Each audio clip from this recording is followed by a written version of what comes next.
This is how to install your baseline towers. You'll want a copy of your printed instructions. If you don't have a printed copy, you can download a PDF on our website, Yakima.com. Here. Okay, installing your new towers is pretty simple, but it requires attention and care, so you create a super secure foundation for your Yakima system. The baseline tower mounts onto your bare roof car. You will need the towers, the appropriate base clips for your vehicle, your crossbars, the included torque tool, measuring tape, and the printed instructions. Before you begin, look up your measurements and settings online at fitlookup.yakima.com or in your base clip instructions. Write down in your instructions the M1, M2, M3, and M4 measurements and the settings for P1, P2, T1, and T2. Okay, you have your measurements. There are several types of measurements and settings you need to be aware of. The M measurements control the spacing of the towers on the crossbars and the spacing of the towers on the roof. The P settings control the angle of the crossbars and the towers. This helps keep the bars level on the roof. The T settings control the toe angle of the tower's pad. This helps fit the angle of your roof.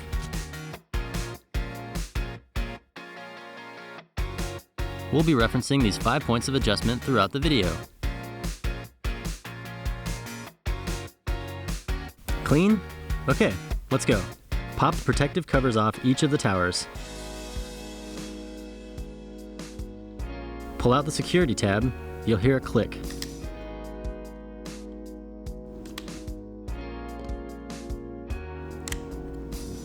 Now, snap in the appropriate bar seat into the top of each tower. Make sure it's the right one for your bar.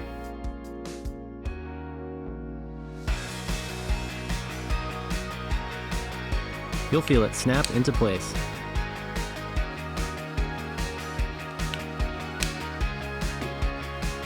Place the bar adapter into the seat and attach it to the pitch bolt, making sure to align the bolt into the threaded hole. Turn over the tower to access the pitch bolt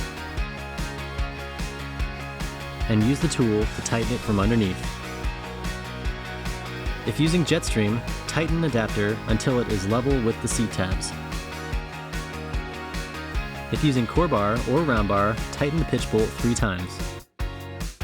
Do that for each of the other towers. Next, attach your bars. Each bar is a little different, so be sure to follow the details in the printed instructions so you do this right. Next, you measure. Look at your instructions or go to fitlookup.yakima.com. Next, set your towers on the front crossbar to the correct M1 measurement. Use the measurements on the bar or the tape measure to set the M1 distance and to center the towers on the bar. Now, adjust the pitch angle of the crossbar in the tower to the P1 setting for your vehicle. Now tighten the pitch bolt with the torque tool, making sure to keep the correct P1 setting and M1 measurement. It should click, like a gas cap.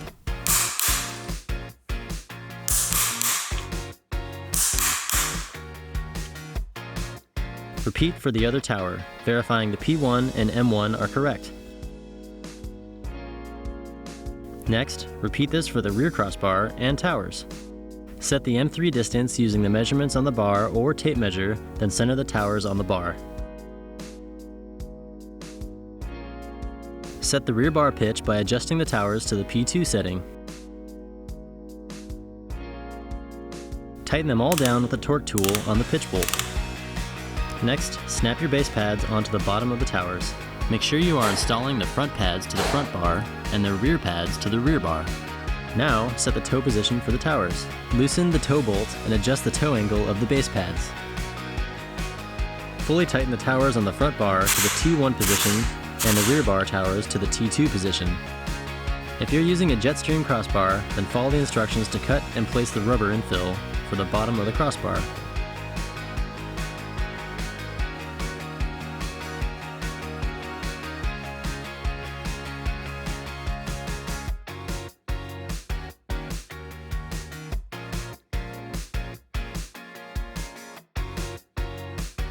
Put your end caps on. Okay, time to get your rack on your car. First, make sure your aero bars are placed properly with the rounded end forward. The bars should be facing the front of the vehicle, like this. Now you need a clean surface for a secure hold.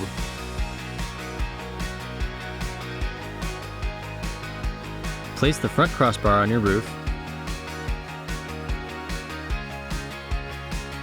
and measure out the M2 dimensions for proper spacing. Keep the towers centered left to right on the roof. Open the access doors on the tower and open the car doors. Slide the base clips into place. Give the clip a slight tug to make sure they're fully engaged, and partially tighten the C1 bolt until the clip just touches the car.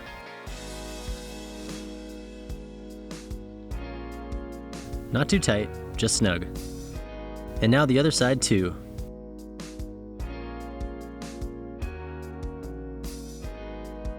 Now partially tighten the C2 bolt until the bend on the clip moves up and just touches the car in the upward direction. Not too tight, just snug. Move to the other side and repeat.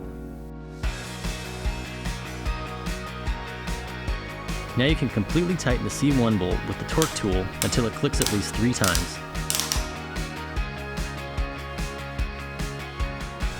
And on the other side until it clicks at least 3 times too.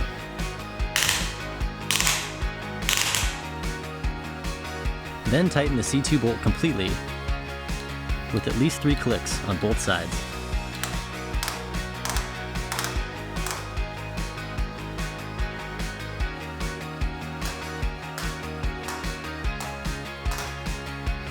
Now, place the rear crossbar on the car.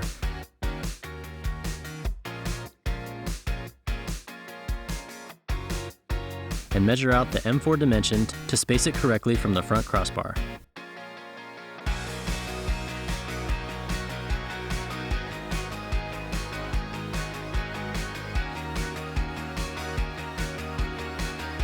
Remember to keep the towers centered left to right on the roof. Now repeat the same steps as before. Insert the clips. Tighten the C1 bolt on both sides until the clips are snug on the car. Remember, not too tight.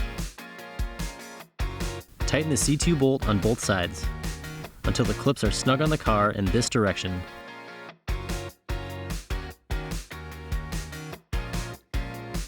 Then tighten the C1 bolts to full torque.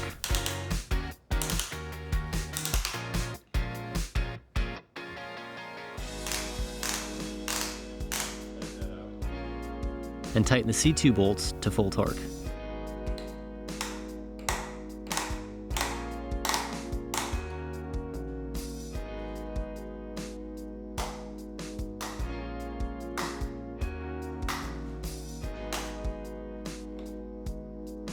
Close the access doors.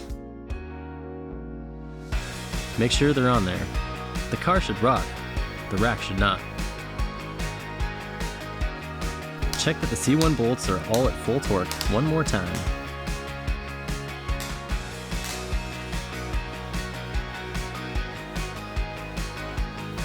And finally, put the covers back on the towers.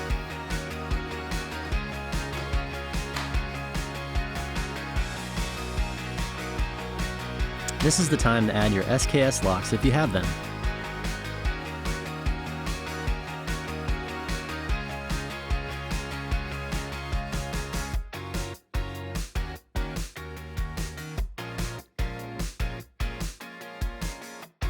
Done.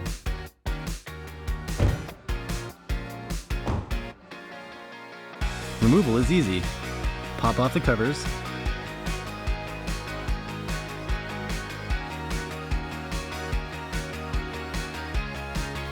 Fully loosen the C2 bolt, and then the C1 bolt.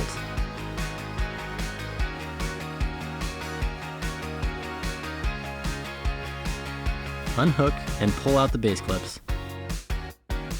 Then just lift the rack off and store it for later. Oh, make sure you know how tall your vehicle is with its racks and mounts, especially if they are loaded. What used to fit in your garage may not now. We know you're eager to hit the road, but please make sure you review your instructions to ensure a safe and fun adventure.